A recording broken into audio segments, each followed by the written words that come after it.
Friends, what's causing these cries of anguish? Why have you come here with prayer branches and garlands? The breath of incense rises from the city with the sound of hymns and lamentation. But I'm glad you're here. Now we're face to face. That's the way it should be. There's no need for us to speak through messengers who might misinterpret our words. You there, you're a priest, are you not?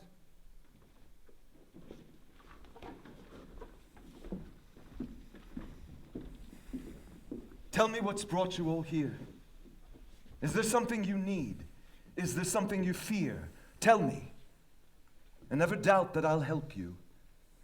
What sort of a king would I be if I hadn't enough compassion to help you, my very own subjects? Great Oedipus and powerful king of Thebes. Yes, I'm a priest of the temple of Zeus. You see how our people are gathered here before you. Here are children and their mothers and fathers. And here are some whose backs are bent with years. Your own eyes must tell you, Thebes is tossed on a battering sea and cannot raise her head from its murderous waves. A cancer consumes the buds and fruits of the earth. Our livestock drop dead as they graze. And our women have all become barren. The few who are conceived are born dead. A deadly pestilence has taken our Thebes within its murderous grip, and all the house of Cadmus is laid waste, emptied of its people, reduced to darkness. Death alone silences our moans and cries of despair. We have not come because we believe you to be a god. But out of all the men we know, we think you are the wisest in the ways of the gods. It was you who came to us, saved us from that witch, the Sphinx, who held us captive in dreadful fear within the walls of the city and forced us to pay tribute to her for so long. Yet you possessed no better knowledge than us, nor were you better informed. It was as if some god breathed in you the wisdom necessary to set us free. Therefore, Oedipus, greatest in all men's eyes, we turn to you. Find us our safety. Find us a remedy once again. Be inspired by your past glories and act well. This land calls you to be its savior once again. Think how all men call you liberator for your triumph long ago. When your years of kingship are remembered, let them not say, we rose, but later fell. Keep the state from going down in this storm. Once, years ago, you brought us fortune with a happy omen. Be the same again. No man questions your power to rule the land, but rule over men, not over a dead city. No edifice, no monument is worth anything unlived in. The life of a city is in its people. The rest is nothing. I pity you. But understand that before I came here, I knew your story. I know that you are deathly sick. And yet, sick as you are, not one here is as sick as I am. Each of you suffers your own grief alone, your anguish, not another's. But my spirit groans for the city, for myself, and for you. I'm not like a man you've roused from sleep. I've shed many tears for your suffering, and have followed my thoughts down many paths seeking a solution. In all my search, I found one helpful course, and that I've taken. I've sent Creon, brother of my queen, to Delphi, to find out there, if he can, what act or pledge of mine might save Thebes, our city. I've counted the days, and now, this very day, I'm troubled, for he's overstayed his time. He's been gone too long. But when he returns, if I don't do all the God commands, I wouldn't be worthy to be your king. It's a timely promise. At this instant, I see Creon coming. Yes, I see him. And with a smiling face, we'll soon know. He's near enough to hear us now. Brother-in-law, what answer do you bring us from the god? A strong one. I can tell you, when the crooked is set straight, our sorrows shall turn to joy. In the final reckoning, all will be well. What was the oracle? These vague words leave me hanging between hope and fear. Is it your pleasure to hear me with the city gathered around us? I'm prepared to speak, but shouldn't we go in? Let them all hear it. It's for them I suffer more than for myself. Then I'll tell you what I heard at Delphi. In plain words, the god commands us to expel from the land of Thebes an unclean thing we have sheltered and nursed on our soil, which must be driven out and not allowed to remain and destroy us. What unclean thing? And how shall we rid ourselves of it? By banishing a man or by his death. Blood for blood. It was a murder that brought this vile plague to our city. Murder? Of whom? Surely the god has named him. My lord, long ago Laius was our king before you came to rule us. Yes, of course, I've heard of him, but as you know, I never knew him. He was murdered. And Apollo commands us now to take revenge upon whomever killed him. Where shall we find a clue to solve that crime after so many years? Here in this land.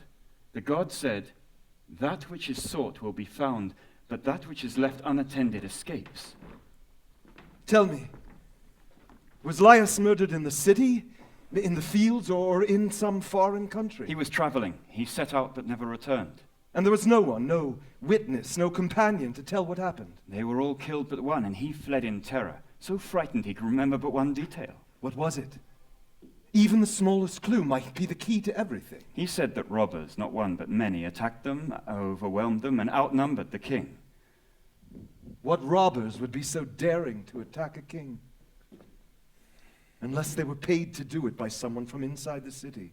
We thought the same. But then, after Laius' murder, new troubles arose that we had to deal with. What new troubles could prevent your hunting down the killers of your king? The Sphinx, with her riddles, forced us to neglect this crime. We had to seek a solution to the troubles at hand. I'll bring this to light again. It's fitting that Apollo took care about the dead. I'll stand by you to avenge the city and the city's gods. And I'll act on my own behalf to do this. Whoever killed Laius might, who knows, may decide at any moment to kill me as well. By avenging the murdered king, I protect myself. Come, everyone, leave the altar steps. Let everyone be summoned. Let it be known, I'll do all I can to avenge your late king's murder. The gods decide whether we see truth or remain in darkness.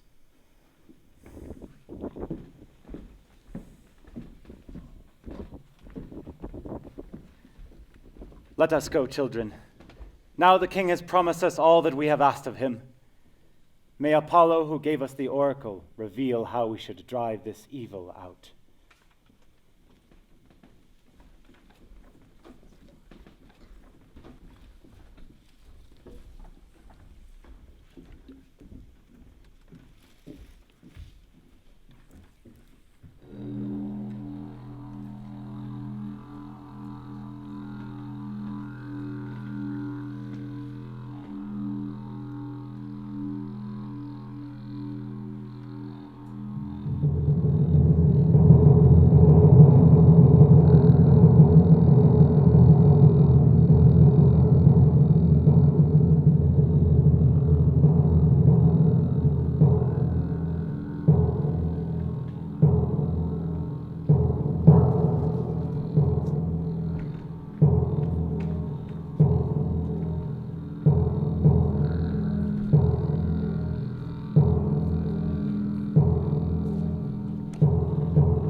message from the gods comes to Thebes. Now the temple of Apollo showers us with golden words, but I tremble in fear for what shall be told. And my heart is racked with terror for what will come. Apollo, I call on you to heal us. I call on you to cleanse us with your undying light. But I wait, overcome with hope and dread. I call on you, Athena, deathless daughter of Zeus, and to Artemis, her sister, upholder of the earth, who sits in the marketplace in the throne we call fame, and Apollo, who skirts the rims of heaven. O masters of fate, if ever we needed you, we need you now. Pluck the seeds of our sorrow from our land, and where misfortune rises up, cut it down. Our afflictions are too many to count. The ship's timbers are rotten and falling on our head. Mere thinking cannot drive away the plague. Our children are stunted and dying, and the cry of the newborn is no longer heard within our city walls. Our lives like birds fly more quickly than the wind spreads fire to where the western shore, where Hades waits. Our city groans and dies with its people. The children that are born lie dead on the earth, unmourned and spreading the contagion of death.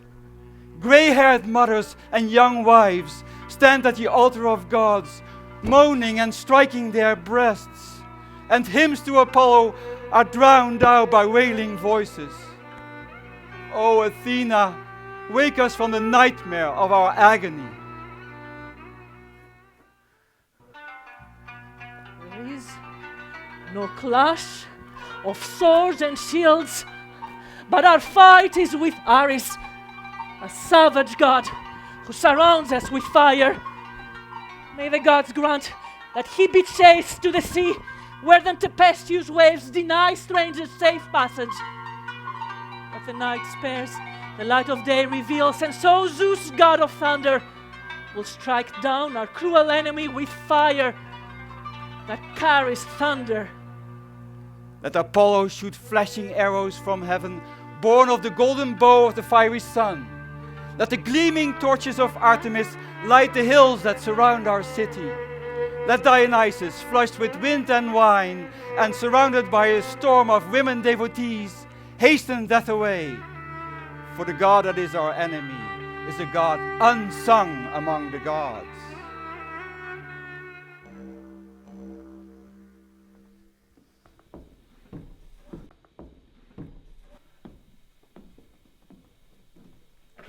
You've prayed, and now your prayers will be answered.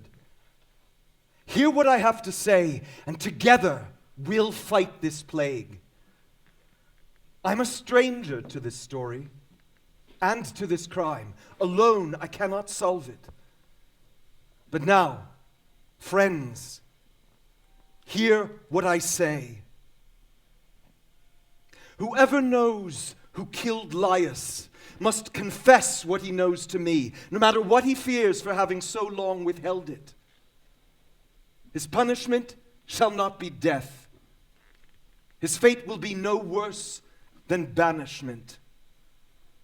Moreover, if any of you know the murderer to be a foreigner, still let him speak.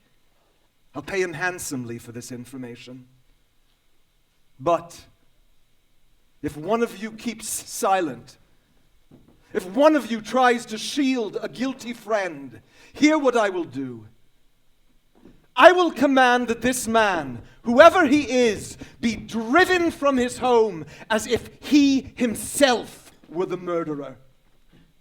I further pronounce that no man in Thebes shall speak to him, join him in sacrifice to the gods, or even give him water to wash his hands. I will command all Thebans to drive him from their homes. Apollo declared this man to be an infection, to be expelled. And I'll be the champion of the god and the murdered king. As for the killer, whether he be one man or one of several, I invoke this curse. May he only find misery and wretchedness. And if, with my knowledge, he lives in my house, I deem it right that I be cursed. And for the sake of Apollo, and for the city we call home, I call on you to help me carry out this duty. Even if this was not a matter of a god's decree, it's not right that we leave a king's murder unsolved. We must purify ourselves. It's for you to see this faithfully carried out as a duty bound to me, to the god, and to our suffering, plague-tormented country. I now rule in Laius' place. I have his bed and the wife that was once his. Had he lived to conceive sons and daughters, they would be my children's brothers and sisters. I take up his cause as if he were my own father. I'll not rest until the murderer of Laius is found and punished. As for those who ignore my decrees, I say, may the gods deny them the fruit of the earth and the fruit of the womb, and may they rot utterly. As for you, loyal Thebans, who hear my word and obey my command, may justice be your ally, and all the immortal gods grant you favor. Since you hold us all to your proclamations, I will speak. I didn't kill the king, and I don't know who did. Let Apollo, who ordained this search, name the guilty one. An honest answer. But no man may make the gods say more than they will. Then we must consider a second way. Tell me, and I'll consider it, even a third, if necessary. What Apollo sees, more often than not, the prophet Tiresias also sees. Consult him, and we may find what is unknown to us. Creon advised exactly that, and I've sent for him already, twice in fact. It's strange he's not here. Without his vision, we only have rumors to guide us. Rumors? What rumors? Tell me. We must examine all reports. It was said that Laius was killed by travelers on the road. Yes, I've heard that, but what man saw the killer, and where can he be found? If there is such a man, surely your curse will bring him out of hiding. No. The man who dared kill a king will fear no curse. Wait, look. Here comes the blind prophet now. He alone will speak the truth.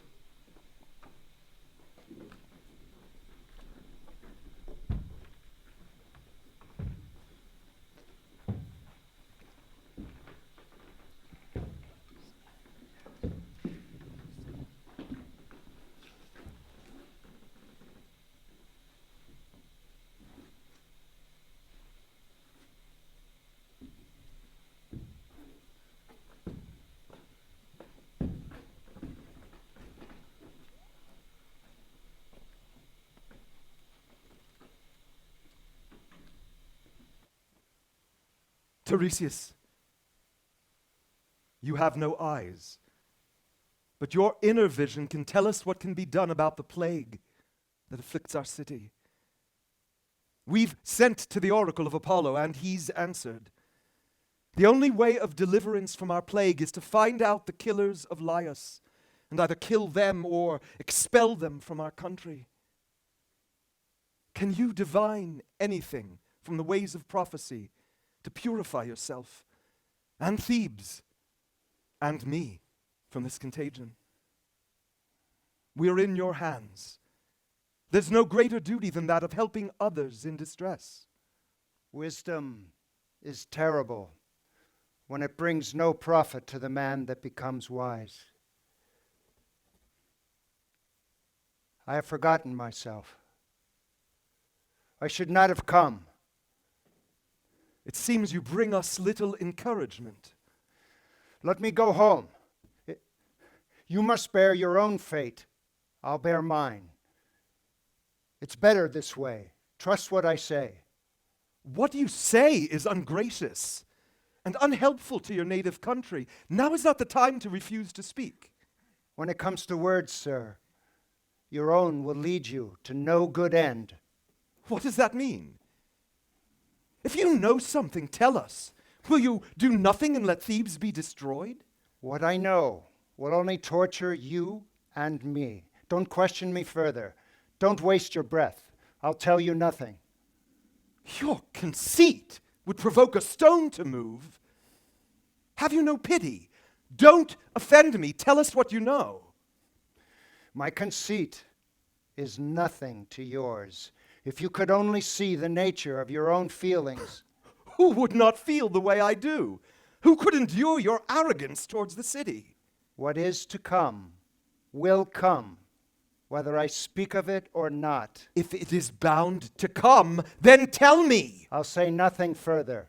Rage as you please. Rage! Well, why not? And I'll tell you what I think. You were a part of the plot. If you had eyes, I'd say you alone murdered Laius.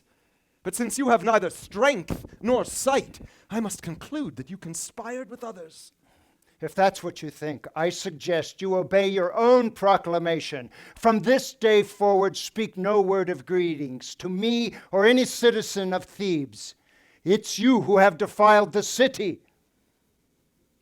You dare to say that? Can you possibly think you'll go free after such insolence? I have gone free, because I have the truth, and that's my strength. And who has taught you to be shameless? Surely not the gods. You did, because you made me speak against my will. Speak what? I have no idea what you're talking about. Did you not understand before?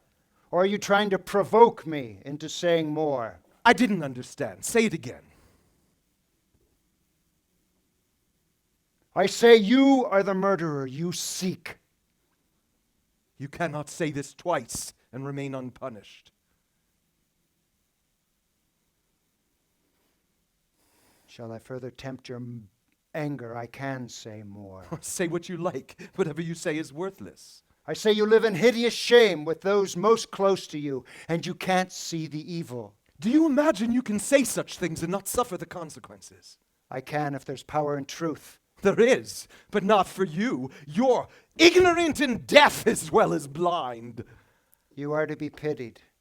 You taunt me with insults, which will be flung back at you. Your life is an endless night. You can't hurt me or anyone else who can see the sun. True. It's not for me to decide your fate. That's in Apollo's hands, and he will do it. Tell me, was this plan your devising, or was it Creon's? Forget Creon. You are the enemy you seek. Wealth, sovereignty, and statesmanship. What terrible envy is stored up in these. If Creon, who I thought was my friend and loyal subject, can secretly attack me, can devise to drive me out and conspire with this decrepit fortune-teller, then let all our treasure chests be filled with great stores of jealousy. You are called a prophet, but blindness is your only talent, and you have eyes for only your own reward. Tell me this. Where was your foresight when the Sphinx occupied your country? Did you speak a word to deliver its citizens? I'm more of a prophet than you are, for isn't the solving of riddles the undertaking of a prophet? Clearly, you have no gift for prophecy from the gods or anyone else. Look at the evidence. I, Oedipus, a simple man who knew nothing, solved the riddle with nothing but my own wits. I had no knowledge from signs or omens or from gods. And now, you're ready to drive me out so that you can have a place by Creon's throne. Oh, I think you both will be very sorry you ever plotted to drive me out.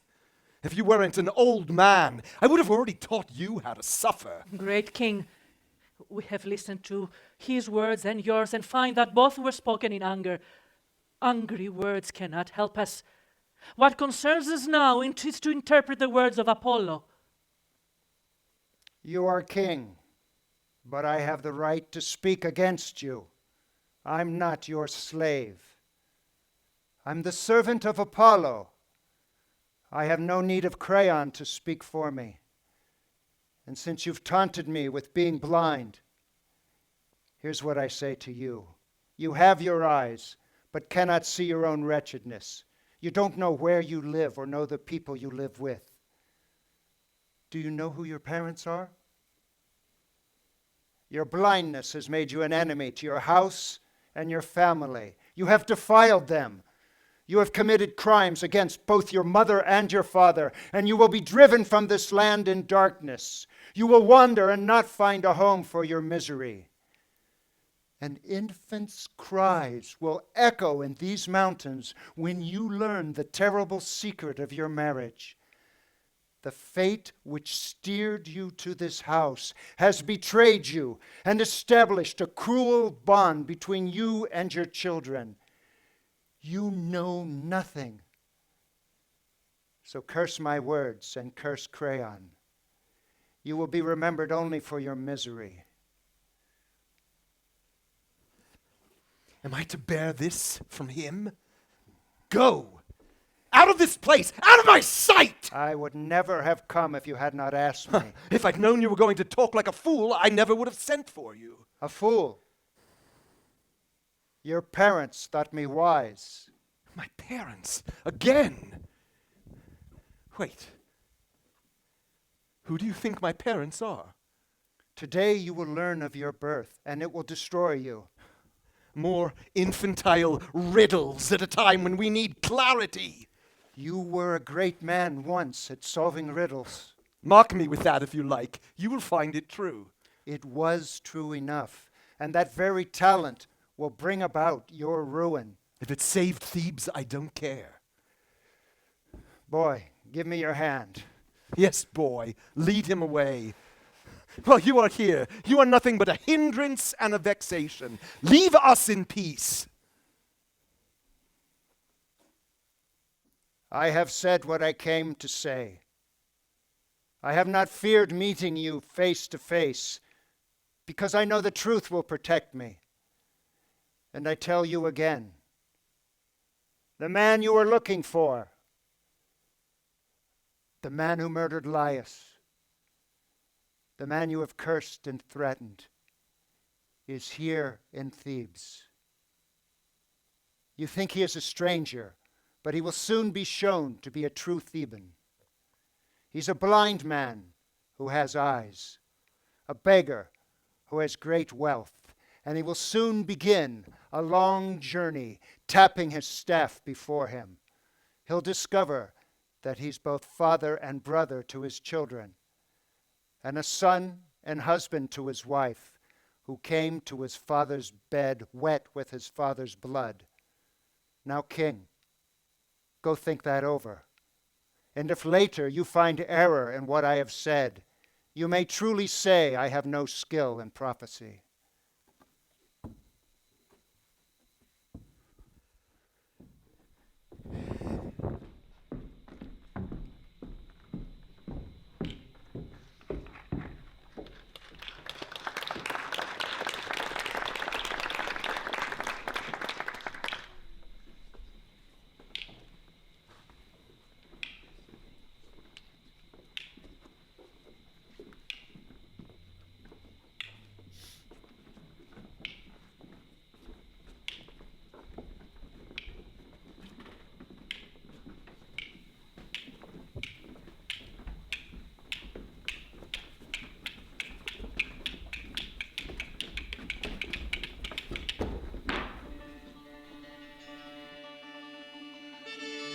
The prophetic stones of Delphi denounce a king's murder, yet dare not name the doer.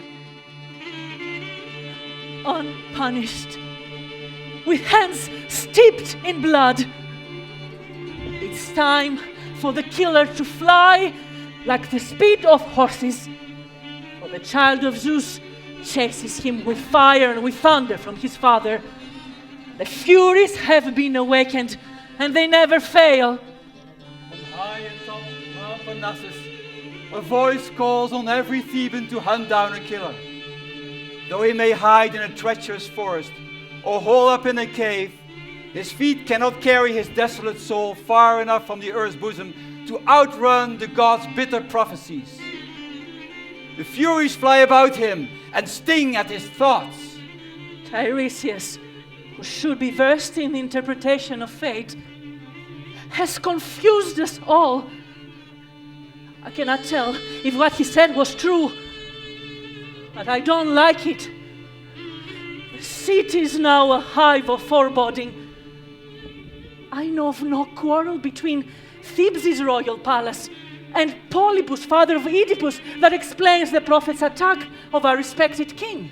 Gods are divine and must know all, but prophets are men and subject to human frailty.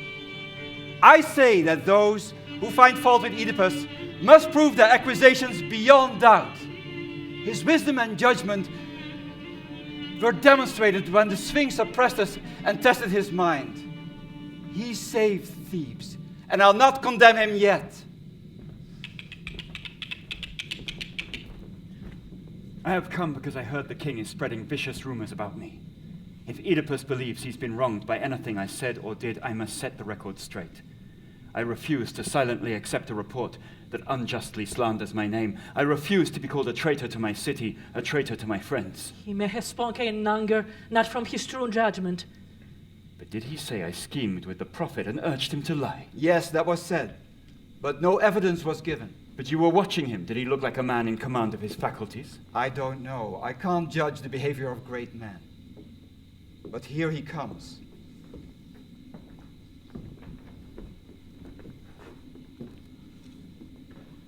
So you're back. How brazen of you. Do you think I'm blind? Do you think I don't know you plotted to kill me? Tell me to my face what cowardice or stupidity you saw in me that made you think you could get away with stealing my crown.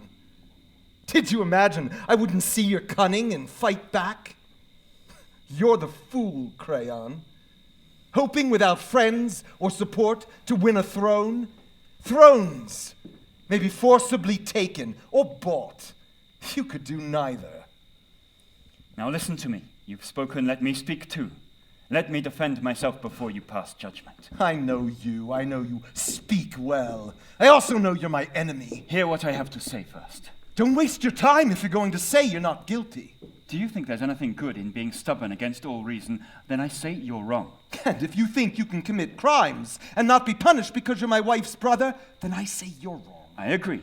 But tell me, what have I done to you? Did you, or did you not urge me to send for the blind prophet? I did, and I would do it again. Very well. Then tell me, how long has it been since Laius... What of Laius? When did he disappear? When was he murdered? It was long ago, a long time. And our blind prophet was still practicing here then? He was, and with honor, as he is now. Did he speak about me at that time? He never did, at least not when I was present. When Laius failed to return, why didn't you search for him? We did, but we learned nothing. And your wise old prophet remained silent then? I don't know. And I'm the kind of man who holds his tongue when he has no facts to go. There's a fact you do know, and you could tell it. What fact is that? If I know it, I will tell you. Well, then tell me this. Why didn't he accuse me of killing Laius when I first came here? If he says you murdered Laius, then perhaps I should be questioning you. Ask what you like. I'm no murderer. Well, first then, you married my sister.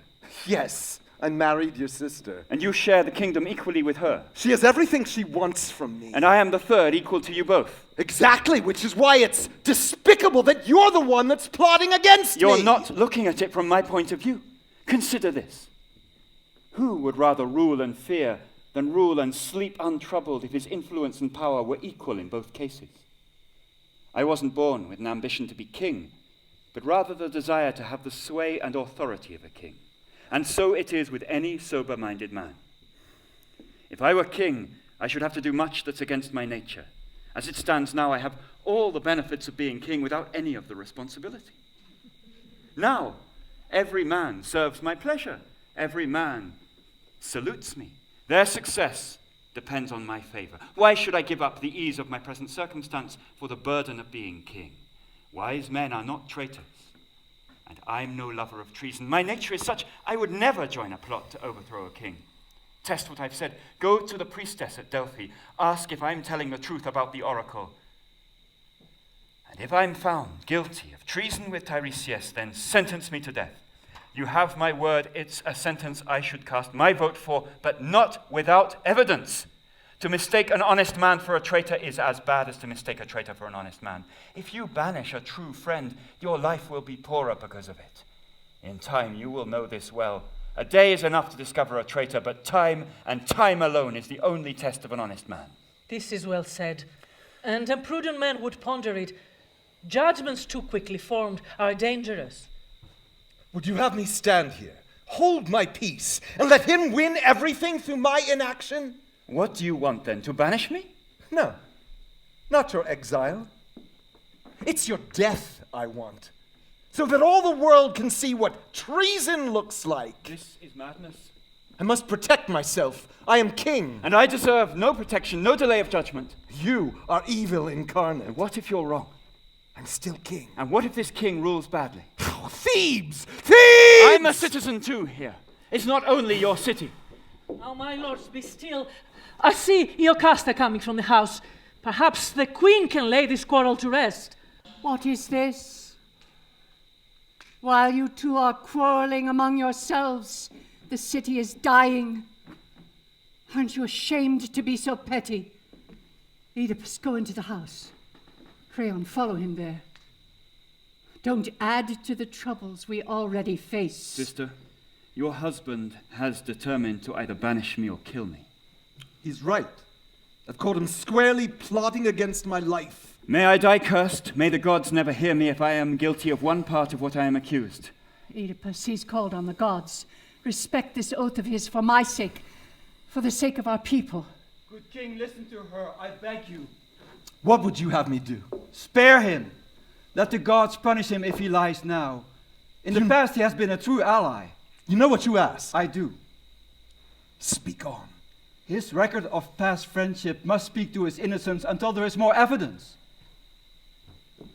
You must realize that if I grant your request, it may well lead to my death and my banishment. May Apollo protect you from such a fate. May I die cursed by the gods and without friends if I had such a thought. My spirit is distressed by what is happening in Thebes, and the killing of a friend would only add to the troubles we already face. Then let him go. Just remember that if I'm murdered or sent dishonored into exile, it's your words, not his, that move me to pity. Wherever he is, I'll consider him my enemy. Ugly and yielding and dangerous in rage, natures like yours only torment themselves. Get out of my sight! You've not known me, but the city knows me and sees my innocence. Great queen, will you take the king inside and calm him? First, tell me what has happened. On one side, some unwarranted suspicion. On the other side, the sting of injustice. So both were to blame. Yes, both sides. How did it start? It's best to leave it and move on. Have we not suffered enough? It's because of your judgment that our difficulties remain. I was ready to act. Great king, I've said it before and I say it again. I would have to be a madman to accuse you of betraying Thebes. You have guided us to safety when we were beset with troubles. I entreat the gods to grant you the judgment to rescue us from our present danger. Oedipus, tell me everything. Tell me what has happened. I'll tell you. You're the only one here I can trust. It's Creon. He's plotting against me. Go on. How did it start? He has accused me of the murder of Laius. Has he any evidence? Or is this based on accusation and rumor? He doesn't accuse me directly. He sent the prophet Tiresias to speak for him. This accusation is based on prophecy. It is of no concern to us. Mortal men cannot prophesy what's unknown. Of this I have proof. An oracle was once delivered to Laius, not by Apollo himself, but from his ministers. And it proclaimed that it was Laius's fate to be murdered by his son, a son to be born to Laius and me. And you see how it turned out? Laius wasn't killed by our son, but by robbers from a strange country where three roads meet. After our son was 3 days old, Laius pierced the infant's ankles and instructed a shepherd to abandon him in the mountains.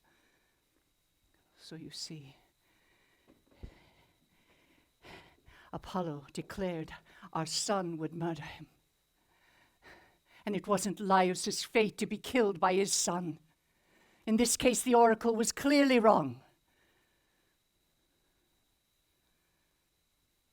I had an odd sensation just now while you were speaking.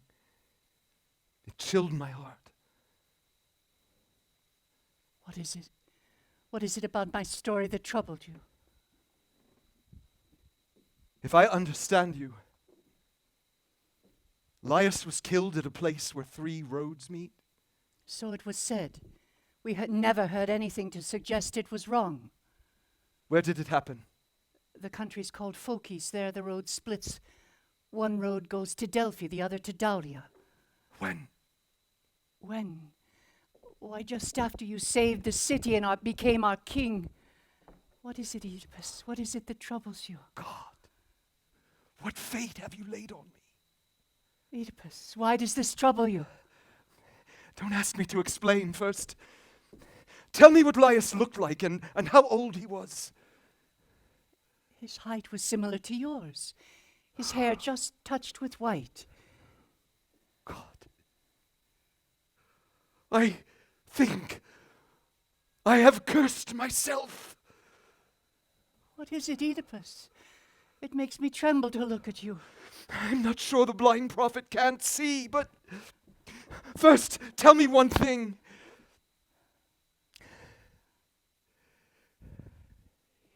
You frighten me. But ask me what you want. I'll tell you. How many men were traveling with him? He was a ruler, so he must have had many servants. There were 5 in the group. 3 bodyguards and a servant. Laius alone was on horseback. Now it becomes clear. Who told you he was killed by robbers? The household servant. He was the only one to escape. Is he still a servant of our house? No. When you replaced Laius as king, he came to me and asked that I send him back to the fields. He didn't want to live in the city anymore. Though he was a slave, he was a good and honest man, so I granted his request and sent him away. Can you send for him now? I can, but why? I've said too much already. I need to speak with this shepherd. I will send for him, but Oedipus, please share your fears with me. I won't hide anything from you. My mind is overcome with foreboding.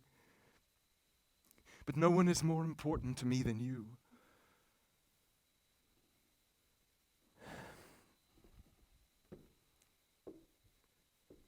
My father was Polybus, king of Corinth, and my mother was Merope, a Dorian. I was held among the greatest of the citizens in Corinth, but all that changed one night at a party when a drunken man accused me of being a bastard. I was furious, but I held my temper. The next day I went to my parents and questioned them. They were deeply offended by the insult. They called the man a fool, and so I was relieved. But my suspicion remained, because the story continued to be whispered. Finally, without telling my parents, I went to the shrine at Delphi. But Apollo ignored my questions and instead foretold other horrors that would befall me. He said that I was fated to lie with my mother, to breed children who would be cursed by the world, and that I was doomed to murder my father. When I heard this, I fled. And in the days that followed, I sought a place where it would be impossible for me to fulfill the dreadful prophecies predicted at the oracle.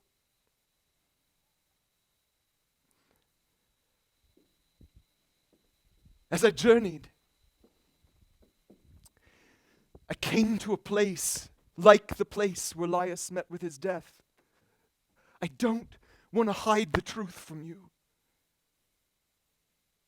I was near a crossroads where 3 roads met when I encountered a group of travelers, and one, like you described, on horseback. One of them on foot approached me and forced me from the road. My mind was still aggrieved with what the oracle had said. I glared at the old man, and he saw my contempt. So when he passed by me, he struck me on the head with his staff. I waited until all of them had passed by me for some time.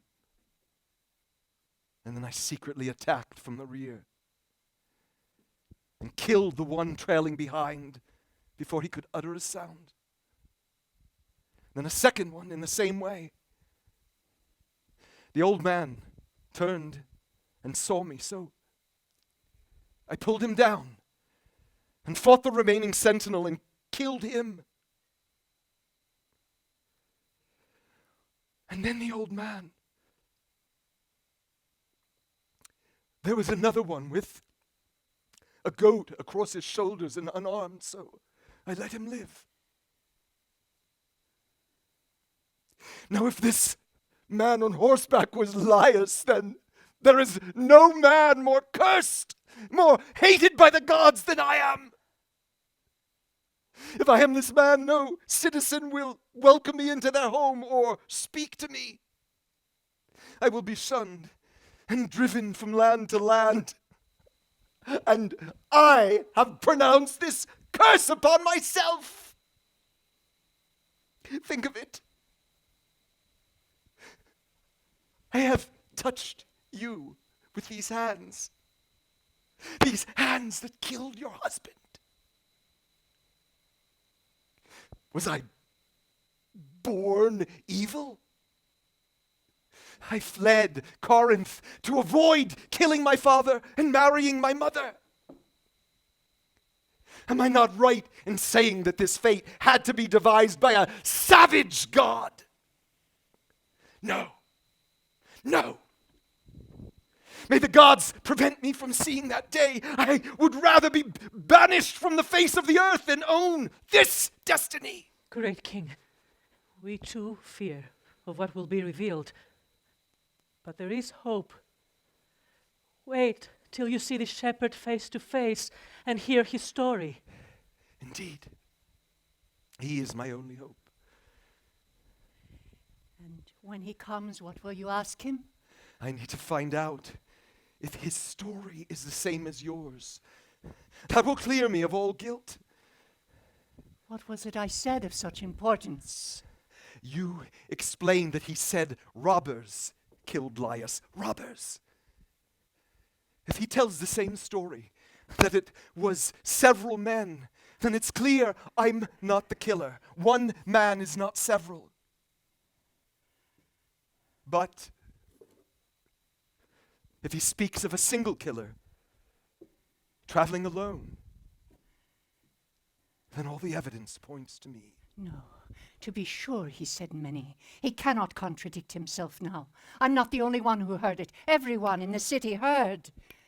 Even if he changes his story now, it will not prove that the murder of Laius came about because of the prophecy.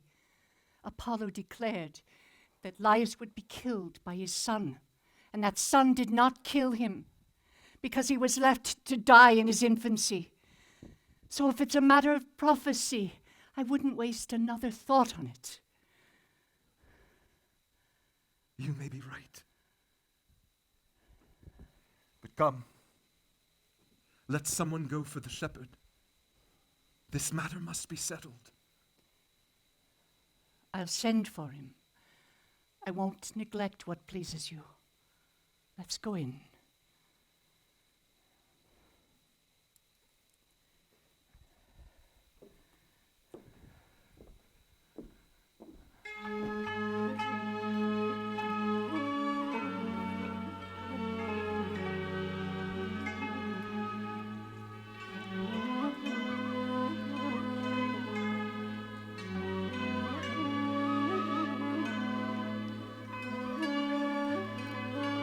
I pray my destiny will find me ever obedient to the gods, and my words and actions will always please them. It is they who enforce the laws of Mount Olympus, the realm of pure air and incorruptible light. No mortal nature gave birth to these laws, and no forgetfulness can lull them to sleep. They exist forever in the greatness of the gods. A tyrant is born of pride and insolence. His ambition makes him climb higher and higher until he reaches a place with no foothold and must fall to the ruin that is his destiny. I pray that the gods allow the proud man to feed his ambition when it profits the state. May the eternal gods always protect us. Pride and disdain tempt and outrage the gods' holy law. But a man walks into his own destruction if he is impious or takes what is not his. Then how will he protect himself from arrows of the gods? In cities where impiety is honored, no tragic poet sings, and no dancer celebrates the justice of fate. Why should I visit the places of worship when the oracles are determined to be wrong? Zeus, if you're rightly called the master of all, then I call on you to set this straight. The oracles that predicted the murder of Laius are no longer regarded by kings and men, and Apollo's influence is no longer manifest.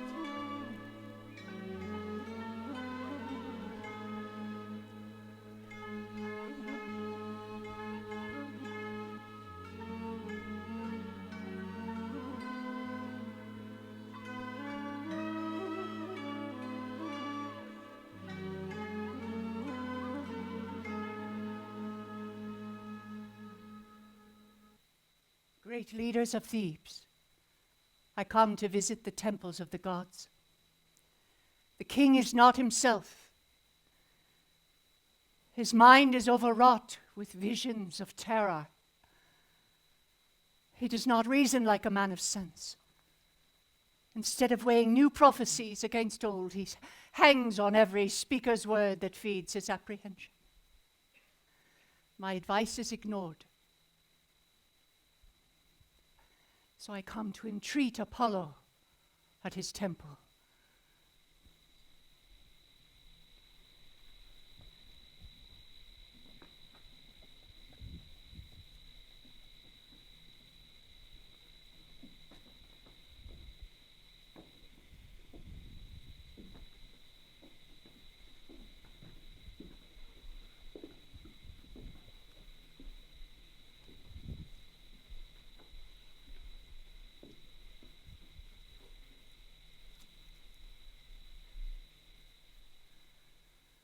Great Apollo, accept these gifts of my humility. Let this curse be lifted from our city. Make us clean again. For our king, the pilot of our ship, is possessed, and we are afraid.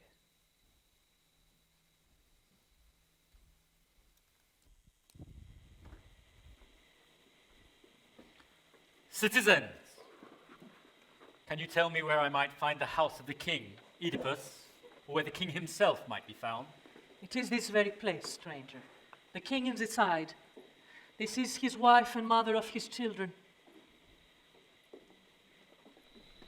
Great queen, may the gods grant you and your house the fortune you deserve.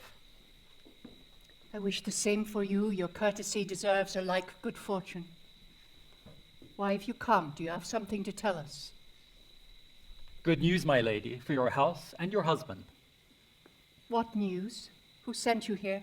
I'm from Corinth, and the news that I bring carries both joy and pain. What news can impart both joy and pain? The word is that the people of Corinth intend to call Oedipus to be their king. But what of old Polybus? He is their king. No, he is in his grave. Death has taken him. So the father of Oedipus is dead. Yes, he is indeed dead. Go, one of you. Summon our master to us. Oracles of Apollo, where are you now? In your prophecies you declared that Oedipus must fled Corinth because he might kill his father, and now his father is dead, and Oedipus has had no hand in it. Iocaste, why have you sent for me? Listen to what this man says, and then tell me what has become of the solemn prophecies. Who is this man? What is his news for me? He comes from Corinth to announce your father's death. Is this true? I cannot say it more clearly. Polybus is dead. Was it by treason or by illness? When a man is old, it doesn't take much. It was sickness then. Yes, and old age. Do you hear this, Iocaste? Why should we depend on seers and oracles? Look how wrong they are. They prophesied that I would kill my father. And now he is dead, and I had no part in it. The only way I could have killed him is if he died from my absence. Old Polybus has carried the oracles with him to his grave. Who will believe them anymore after this? Did I not tell you so? Oh, yes, but my fear misled me. From now on, never think of these things again. And yet, must I not fear my mother's bed? Why should any man be afraid when the fates rule us and no man can see into the future? A man should live only for the present day. Have no more fears of sleeping with your mother. What man in dreams has not lain with his mother? From now on, no reasonable man should ever think such a thing. You're right. But my mind will not be at peace while she is alive. Still, there is comfort in your father's death. Yes, but I fear the woman still alive. Tell me, who is this woman you fear? It's Merope, the wife of King Polybus. Merope. Why should you be afraid of her? An oracle of the gods. A dreadful omen. Can you tell me about it, or are you sworn to silence? I can tell you, and I will. Apollo said I was the man who should marry his own mother, shed his father's blood with his own hands. And so for all these years I've kept clear of Corinth, and no harm has come. Though it would have been sweet to see my parents again. And is this the fear that drove you out of Corinth? How could I risk it? I didn't wish to kill my father. And I freed you from that fear. Yes, and for that you will be rewarded. In truth, it was hope of a reward that I came to escort you back home. No, I can't return while my mother is still alive. Ah, son, you still don't know who you are. What do you mean? Is this the fear that stops you from returning home? Yes, I fear the oracle will come true. About the murder and the incest? That is the fear that is always in my heart. Then all your fears were for nothing. How can you say that? They're my parents, I their son. Polybus was not your father. Not my father. No more than I am your father. You're nothing to me. I'm not. Neither was Polybus. Why did he call me his son, if I was not his? You were a gift. I handed you to him myself. But how could he love me so, if I was not his? He had no child of his own, so his heart opened to you. And you, did you buy me or find me by chance? I found you, not far from here, in a wooded grove on the slopes below Mount Citharon. What were you doing there? Tending my flocks. You were a shepherd. Yes, and I saved your life that day. From what did you save me? Your ankle should tell you that. Stranger. You know about my childhood injury. I cut the bonds that tied your ankles together. I have had the scars as long as I can remember. That's why you were called Oedipus. Was it my father or my mother who did it? I don't know. The man who gave you to me would know better than I. Tell me! He was said to be one of Laius' herdsmen. You mean the Laius who was king here years ago? Yes, King Laius, and he was one of his men. Where is he? Tell me. You live here. I don't. You would know best. Do any of you know this man? Have any of you seen him in the town or in the field? I think it is the same shepherd that you sent for already. Iocaste would know. Ask her. Iocaste, do you know anything about him? Is this man he speaks of the same man we summoned? Forget this herdsman. He's not worth your time. But how can you say that when he may have evidence of my true birth? I beg you. If you care anything for your own life, give up this search. What I'm suffering is enough. Iocaste, you have nothing to fear. If I am proved to be the child of slaves, what is that to you? Listen to me, I beg you. Give up this search. No, the truth must be known. Oedipus, all I say is for your own good. My own good? Your counsel tries my patience. Oedipus, if the gods are merciful, you will never know who you really are. Go, one of you, bring back the shepherd. Oh, Oedipus. Ill-fated Oedipus. That's all I can call you, is ill-fated. From this moment on, you will be known as nothing else.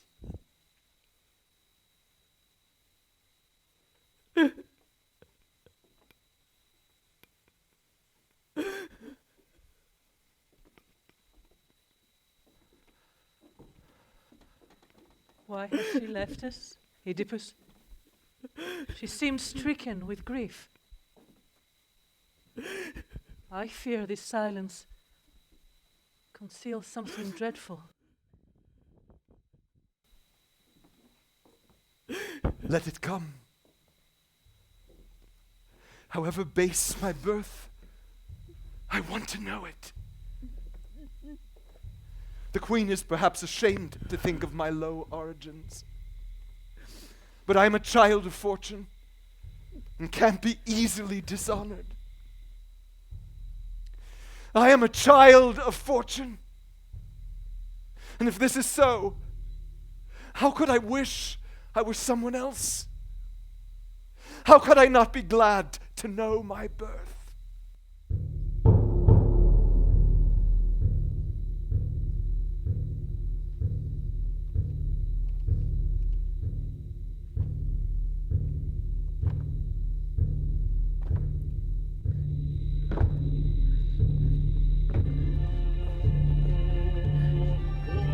If I were a prophet, I will not fail to honor Mountain Theatron, where our king was nursed by destiny. I can see the play of torches at the festival of the full moon. And I can see the chorus sing and dance under a great canopy of a limitless night. Apollo, we entreat you to hear our dance, see our song, and find favor with our king. Child of destiny, who is your mother? Could she be one of the nymphs who lay with Pan, or a bride of Apollo? Could your father be Hermes, the subtle thief and herald of the gods? Or Dionysus, who roams these hills, drunk with wine, sowing the seeds of his excess and laughing at the daughters of fortune?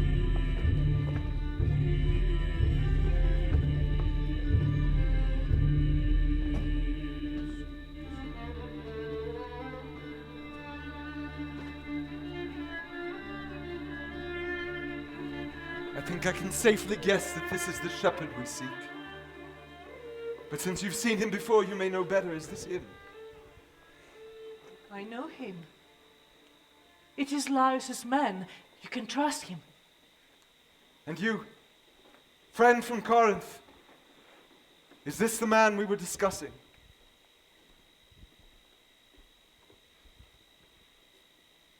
This is the man.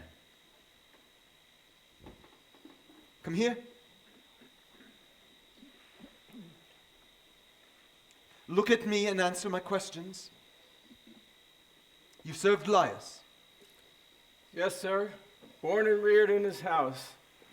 What kind of work did you do for him? For most of my life a shepherd, sir. In what part of the country did you live? In the hills surrounding Mount Theatron. And do you know this man? No, not that I can recall. And that's not strange, my lord. But maybe I should refresh his memory. He must remember when the two of us spent 3 whole seasons together. On Theatron or thereabouts. He had 2 flocks, I had 1. Each autumn I would drive mine home and he would drive his back to Laius' stables. Is this not true just as I have described it? I guess you're right. It was a long time ago. Well, maybe you remember that you handed me an infant boy. What if I did? What are you trying to say? Look at him. This man was that boy. Damn you, hold your tongue! Why do you refuse to answer? It's a simple question. Master, what have I done wrong? You haven't answered his question about the boy. He doesn't know what he's saying. He's mistaken. If you won't speak willingly, we have other ways to make you answer. Master, you wouldn't hurt an old man. You there, bind his arms behind him. Master, what more do you want to know? Did you give this man the child he speaks of? I did, and I wish I had died that day. You will die now unless you tell me the truth. Yet if I speak the truth, I'm worse than dead. Very well, since you insist on delaying. No! I have told you already that I gave him the boy. Where did you get him? From your house? From somewhere else? He was not mine. A man gave him to me. Is that man here? Tell me what house he came from! Master, I beg of you, do not ask me this. You are a dead man if I have to ask you again. Then the boy was from the house of Laius.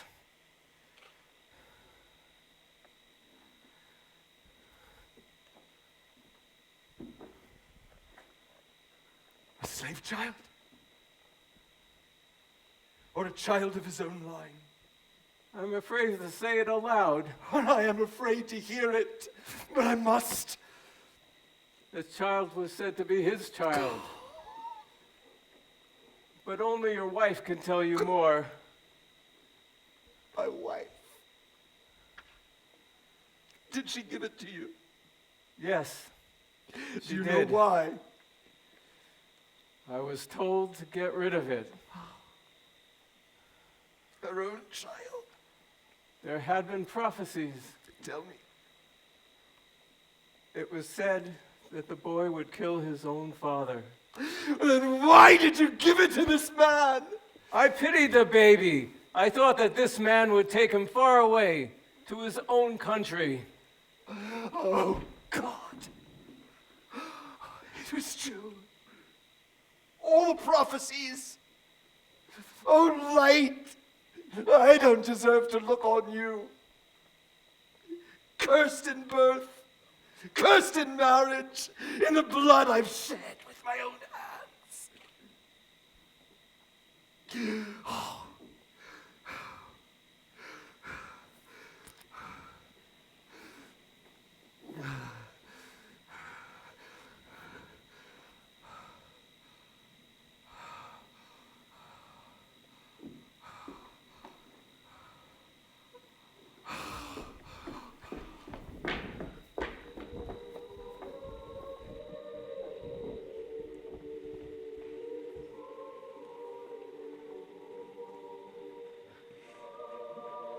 Oh,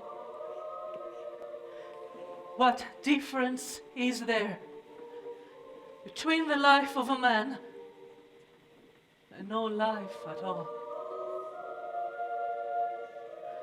What is the life that wins no more than a little joy and then disappears into oblivion? Oedipus, you're a man mocked by fate and cursed by the gods. You're a man envied by all men and then envied by none at all.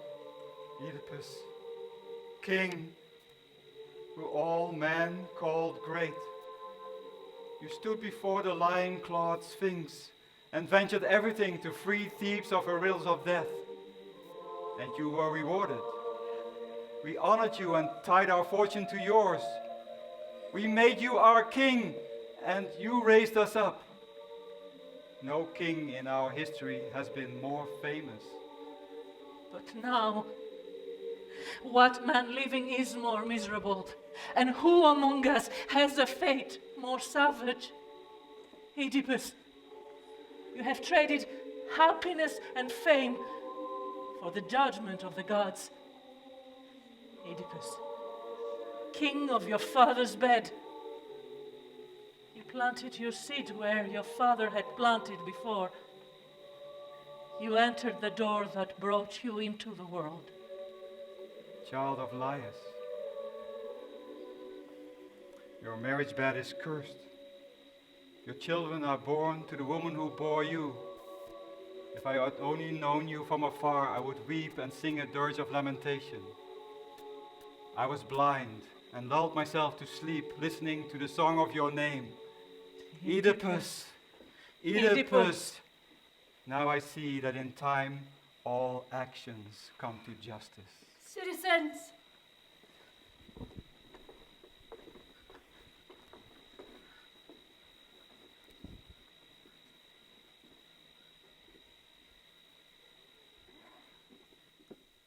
I have witnessed horrors that must grieve you if you are true-born Thebans and still honor our ancestors.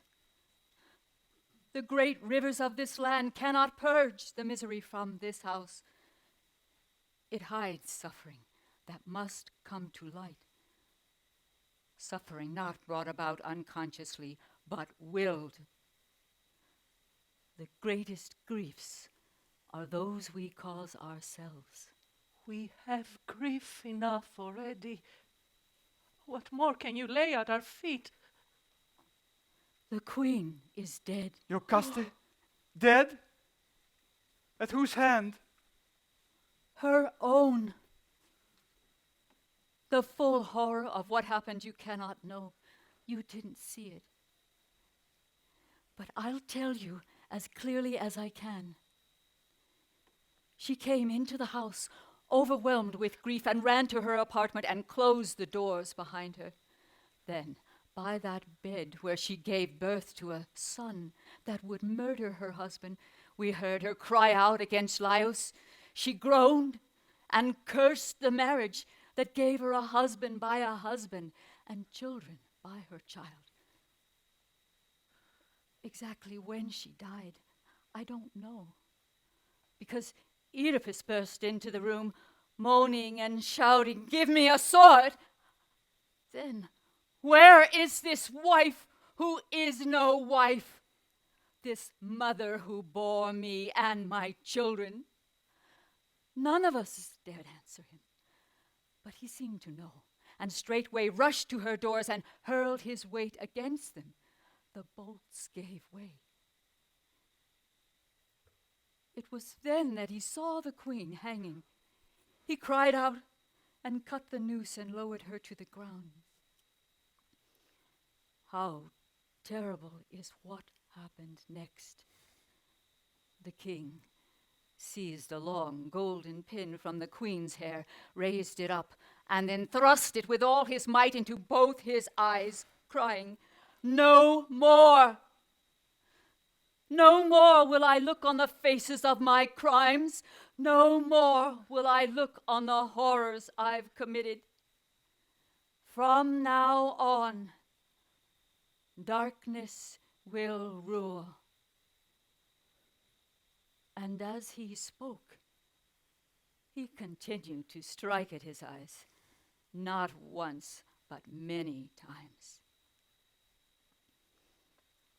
Both husband and wife have seen their happiness turned upside down. Where is it now? Now is all wailing and ruin, disgrace, death. All the misery of all of mankind dwells here now, in this house. The king, is he in agony still? He is calling for someone to lead him to the gates, so that all the city may look upon his father's murderer, his mother's. No, I cannot say it. Then he will leave Thebes, self-exiled, in order that the curse which he himself pronounced may depart from this house. He is weak. There is none to lead him, so terrible is his suffering. But you will see. Look! The doors are opening. In a moment, you will see a sight that would crush a heart of stone. Oh, dreadful sight! We are not bred to endure such misery. Oedipus, what madness inspired you to inflict such a punishment on yourself? No.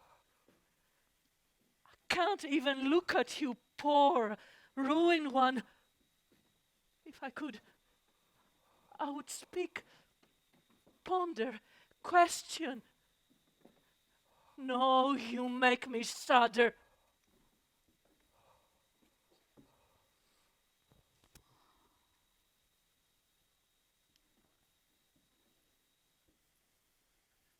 Where am I? What have the gods done to me? Am I cast out? Yes. To a place where men refuse to hear and see. Night overcomes me like a shroud. What ill wind brought me here? Oh, God, the pain! If only I could gouge out my memory as I did my eyes. Is it not strange? You suffer it twice over. Remorse in pain. Pain in remorse. Oh, friend, I know your voice. You are faithful even yet. Will you stay here and care for the blind? What god urged you to blacken your sight? Apollo. It was Apollo. He burdened me with a black fate, and so I chose blindness.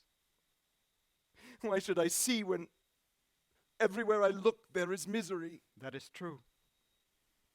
And now, what is left? Joy? Love? What greeting can comfort me now? Someone, take me away from this house, away from Thebes! Your faith is clear. You're not blind to that. I curse the man who tore the shackles from my ankles. He stole my merciful death and delivered me to a life of misery. If I had died then, the burden of my life would not have destroyed the ones I love. I would have wished the same. If I had died then, I would not have married my mother and murdered my father. No God is my friend. I cannot condone your remedy. On top of everything else, you have added blindness. Don't counsel me anymore. The punishment I have laid upon myself is just. If I had eyes, I would have to look upon my father in the afterworld. How could I bear the sight of my mother? And do you think my children, born as they were, would be sweet to my eyes? No, never. And how can I look upon my people when I cursed the crime and then expose myself as the criminal? If there had been an easy way to block off my hearing, I would have done that too. A man is nothing but a miserable carcass. If only I had never uncovered the truth about my birth. I was happy to call Polybus father and Corinth home. It was a fair place. I am cursed, and am the son of parents who were cursed. At a crossroads, I met my fate. Oh, what this hand has done! To spill my father's blood, my own blood, with my own hand. Someone, please take me away! It is not for us to decide. Creon must now rule Thebes, and only he can judge what you ask. Creon. Can I hope that he will judge me fairly? When I called him a liar and accused him of my crimes? I have not come to mock you, Oedipus, nor to reproach you. Citizens, if you have lost all respect for the dignity of man, at least fear Apollo who sees all. This pollution cannot remain in the eye of day. Nor earth, nor air, nor water can accept it. Take him in. Decency demands that only his close kindred see his troubles. Gentle friend, whose gentleness to such a one as I am is more than could be hoped for. I only ask one thing, for your sake, not mine. What is it you would have me do? Drive me out of this place, out of this land, out of the sight of men. Had I completely understood the will of Apollo, I would have done this earlier. Now his law is clear. He who kills his father must also die. That is the meaning of it, yes. But we must discover clearly what is to be done. You would learn more about a man like me? You are ready now to listen to the voice of the gods? I will listen. But first, it is to you I must turn. I beg you, hear me. The woman in there, give her whatever burial you think proper. She's your sister. But let me go, Creon. Let me purge my father's city of the pollution of my living here. Send me to Mount Theatron, that I have made famous, the place my mother and father chose for my tomb. Let me die there as they hoped I would. I doubt if I shall die of any sickness or in any natural way. I have been preserved for some unthinkable fate. But let that be. As for my daughters, who have shared my table, who never before have been parted from their father, take care of them, Creon. Do this for me. And will you let me take their hands a last time, and let us weep together? Be kind, great prince, be kind. If I could but touch them again, they would be mine, as when I had eyes. Oh, God, is it my dear children? Oh, Creon, God bless you for this. Oh, daughters, these hands that touch you are your brothers. Hands that brought your father's once clear eyes to this new way of seeing. I had neither sight nor knowledge then. Your father by the woman who was the source of his own life. And I weep when I think how you will be treated with bitterness the rest of your days. And when you are ripe for marriage, what man will resist the reproach that will cling to you and your children? What curse have we not suffered? Your father killed his father, and then fathered you out of the womb that held him. That is what they will say of you. And who can you ever marry? There are no bridegrooms for you. Creon, I implore you, don't let these girls wander like beggars, poor and alone. You are the only father they have now. Take pity on them. They are only children, friendless except for you. Promise me this, great prince, and give me your hand in token of it.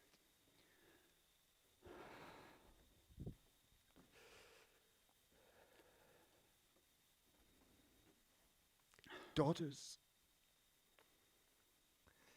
there is much you will understand when you are older. I could tell you much if you could understand me. As it is, I only hope the gods will grant you a life that is better than the life they gave your father. Enough. You have wept enough. I know. Time eases all things. But you will promise. That is a promise the gods must make. But since the gods hate me... No, they will grant your wish. Then you will send me from Thebes. I cannot speak beyond my knowledge. But come now. Let your children go in. No, don't take them from me! Do not seek to be master here. You must understand that all your decisions led to your destruction.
Men and women of the city, look upon Oedipus.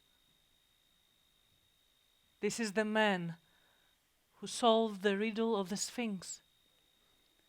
This is the king that every man envied. Look at him now, pulled down and swallowed by the storm of his own life and by the gods. Keep your eyes on that last day, on your dying. Happiness and peace are not ours unless we can look back at our lives and say, I lived. I did not succumb to suffering.